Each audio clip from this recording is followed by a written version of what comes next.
Over the years, I've written over a dozen books about Eve Duncan, and I've also featured Joe Quinn in all of them. Joe Quinn is a unique character. He was an FBI man, and he was also a police detective. And he was also Eve's lover.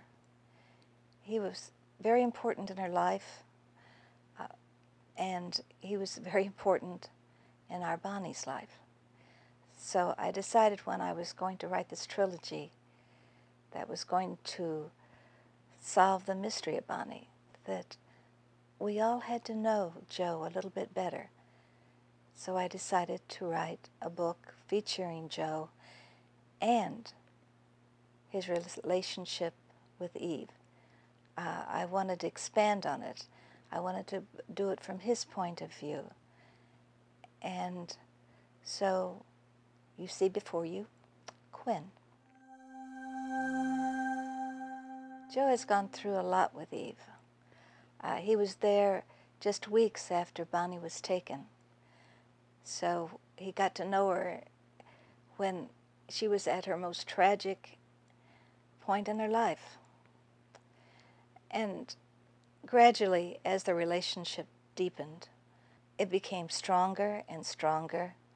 And yes, these are real people, so they had their ups and their downs, and Joe was tempted to walk away a couple of times because of the terrible burden that Eve was under was also his burden.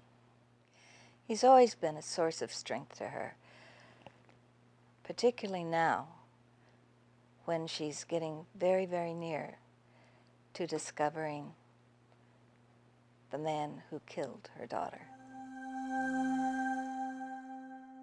There are other characters in this book. There's Catherine Lang, the CIA agent that I featured in Chase the Night. She's become a very, very good friend to our Eve. And there's also John Gallo. John Gallo is a character that's dark and bright, and actually he may be, I won't say what, but Joe's very suspicious of him.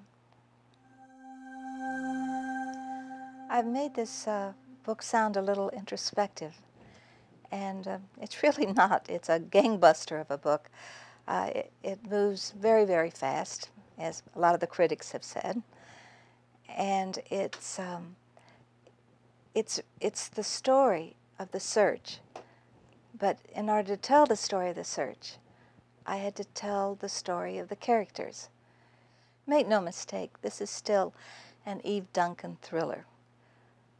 But in this particular book, I felt it important to give a special emphasis to Joe. There's no one closer to Eve than Joe. And I think the reader will be very surprised at what they find out about Joe and Eve as they search for the killer. There's a little bit of the past mixed in this book. There's a lot of the present, but it also points the way to the future and the path that they're going to take to find our Bonnie.